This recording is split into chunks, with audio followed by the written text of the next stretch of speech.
हम आपको बताएंगे कि मैनपुरी के उपचुनाव से पहले अखिलेश यादव ने कौन सी नई चाल चली है। हम आपको ये भी बताएंगे कि क्या शिवपाल यादव मैनपुरी के चुनाव में चुनाव लड़ सकते हैं, यानी कि अखिलेश यादव के खिलाफ, समाजवादी पार्टी के खिलाफ। और साथ ही साथ हम आपको ये भी बताएंगे कि जयंत चौधरी को लेकर बीजेपी कौन से प्लान पर काम कर रही है। नमस्कार, मैं हूं रजत सिंह और लेकर हाजिर हूं आज का यूपी। सबसे पहले बात करते हैं अखिलेश यादव और मैनपुरी उपचुनाव की। दरअसल मैनपुरी उपचुनाव से पहले अखिलेश यादव ने एक बड़ा निर्णय लिया है। उनकी पार्टी की तरफ से मैनपुरी के जिलाध्यक्ष के तौर पर अशोक साक्य को चुना गया है।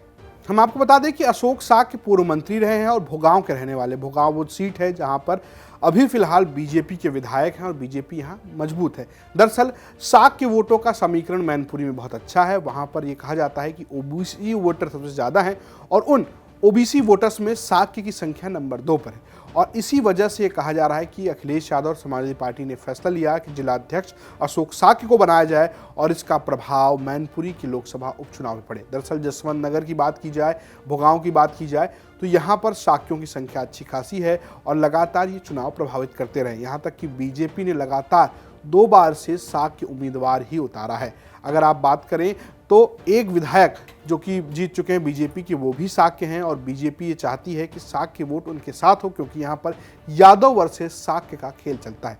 हमने बात की एक स्थानीय पत्रकार से, वो आपको समझाएंगे कि दरअसल ये साक्य गणित है क्या। देखिए, मैनपुरी लोकसभा में इस समय 5 विधानसभाएं हैं।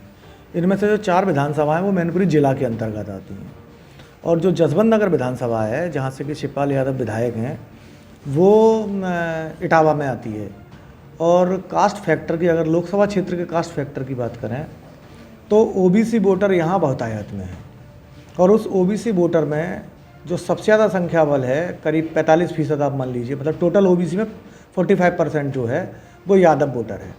और उसके बाद जो सेकंड मेजॉरिटी है वो शाक्य वोटरों की है। देन जो ओबीसी के और छोटे छोटे वो हैं वो उसमें आते हैं। इसके बाद जो वोटर की संख्या है वो सवर्ण वोटरों की संख्या आती है, जो कि कम है ओबीसी से, लेकिन सवर्णों में भी क्षत्रिय जो है वो अधिक है। जो सवर्ण वोटरों का अगर ओवरऑल देखें उसमें क्षत्रिय अधिक है। उसके बाद जो एससी वोटर्स हैं उसमें अगर जाटव समाज के वोटों की बात करें तो वो और कठिरिया समाज के वोटर लगभग आसपास ही बैठते हैं। तो आपने सुना कि किस तरीके से साक्य वोट बहुत महत्वपूर्ण है मैनपुरी के उपचुनाव में, और इसी को देखते हुए समाजवादी ने एक फैसला लिया। लेकिन झटका भी है। दरअसल समाजवादी पार्टी के पूर्व सहयोगी और अखिलेश यादव के पहले के दोस्त ओम प्रकाश राजभर ने भी एक दांव चलाया। उन्होंने मैनपुरी और खतौली विधानसभा सीट के लिए अपना उम्मीदवार उतार दिया है। ऐसे में माना जा रहा है कि जो वोट समाजवादी पार्टी को ओबीसी ट्रांसफर होते उनमें थोड़ा सा झटका लग सकता है। और देखने वाली बात यह होगी कि ओम प्रकाश राजभर मैनपुरी में कितना नुकसान पहुंचा पाते हैं और अखिलेश यादव ओम प्रकाश राजभर के इस जो नए कदम है उसको किस तरीके से देखते हैं। ना सिर्फ मैनपुरी बल्कि खतौली में भी ये चुनौती होगी, क्योंकि जो वोट अखिलेश यादव का है उसी वोट बैंक में ओम प्रकाश राजभर सेंधमारी की कोशिश कर रहे हैं। अब आते हैं दिन की दूसरी खबर, और ये भी खबर मैनपुरी से जुड़ी हुई है। दरअसल शिवपाल यादव को लेकर बड़ी चर्चा है। गोरखपुर में शिवपाल यादव ने जो बयानबाजी की उसके बाद ये लग रहा है कि अखिलेश यादव के खिलाफ वो इस चुनाव में हो सकते हैं, लेकिन अभी तक उन्होंने अपने पत्ते क्लोज कर रखे हैं। लेकिन एक चर्चा ये भी है कि क्या वो बीजेपी के प्रत्याशी को समर्थन करेंगे, क्या वो बीजेपी के समर्थन से खुद चुनाव लड़ेंगे या वो खुद चुनाव लड़ेंगे, ये तमाम चर्चाएं हैं। इस पर शिवपाल यादव क्या कह रहे हैं वो भी आप पहले सुन लीजिए। अगर सपोर्ट करती है मैनपुरी में आपको, तो वहाँ पे आप लड़ेंगे फिर मैनपुरी में? अगर योगी नहीं सपोर्ट करते हैं आपको तो देखिए, ये चालक की खातिर बच्चा अपन्ना यादव सब बातें जब फैसले हो जाएंगे तब आपके सामने आएगा। कब तक इंतजार करना होगा? बहुत ज़्यादा इंतजार नहीं करना पड़ेगा। शिवपाल जी, एक नाम और सामने आ रहा है कि आपकी एक बहू अपर्णा यादव है, उनको भाजपा मैदान में उतार सकती है मैनपुरी से, तो क्या बहू का समर्थन करेंगे आप? अब ये सब भाजपा वालों को फोटो, हमारी पार्टी अलग है। नहीं, मैं अपर्णा यादव की बात कर रहा हूँ, आपकी बहू। देखिए, हमारी पार्टी अलग है प्रगतिशील समाजवादी पार्टी। तो शिवपाल यादव ये कह रहे हैं कि बीजेपी से लड़ना तो काल्पनिक है, अपर्णा यादव आएंगी तो देखा जाएगा। लेकिन कहा यह जा रहा है कि शिवपाल यादव और अखिलेश यादव की मुलाकात लखनऊ में हुई थी।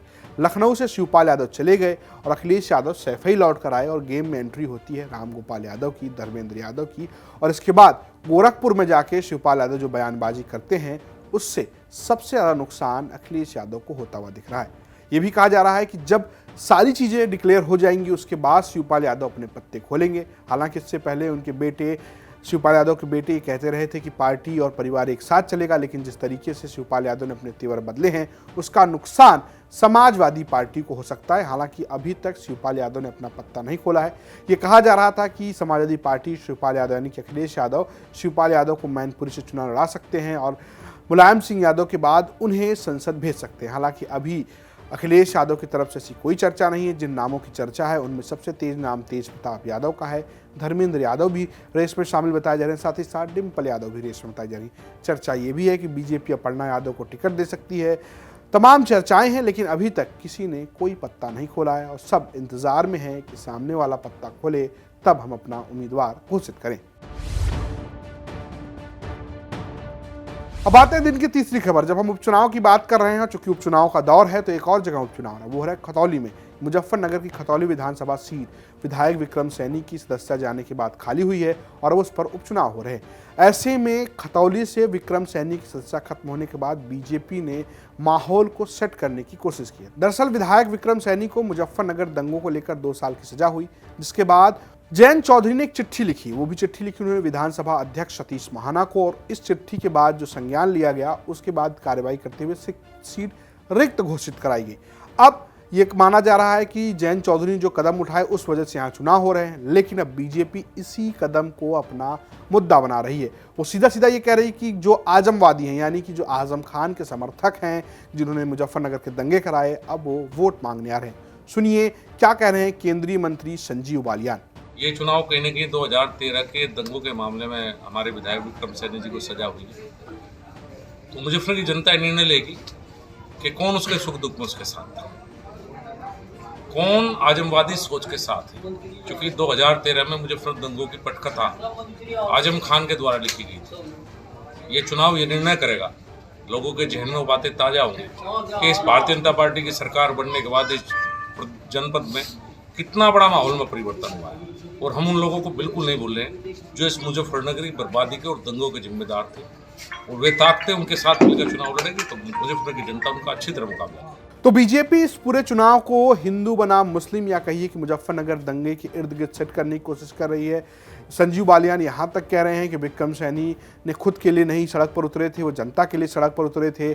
जिन लोगों को कहा गया था उस वक्त आने के लिए वो नहीं आए, तब वो घरों में बैठे थे, आज वोट मांगने आ रहे हैं। हालांकि जो समीकरण है वो अभी बीजेपी के लिए बहुत अच्छे तो नहीं है, क्योंकि टफ फाइट बताई जा रही है खतौली में। लेकिन चर्चा ये भी है कि क्या मायावती यहाँ से अपना उम्मीदवार उतार सकती हैं, क्या असदुद्दीन ओवैसी की पार्टी यहाँ से उपचुनाव लड़ सकती है। ये तमाम चर्चाएं हैं और इन चर्चाओं पर बाजार गर्म है, लेकिन जैसे ही इस मामले को लेकर कोई पुष्टि होती है यूपी तक आपको जरूर बताएगा। ये रहा आज का यूपी। कल फिर आपसे मुलाकात होगी। दीजिए इजाजत, नमस्कार।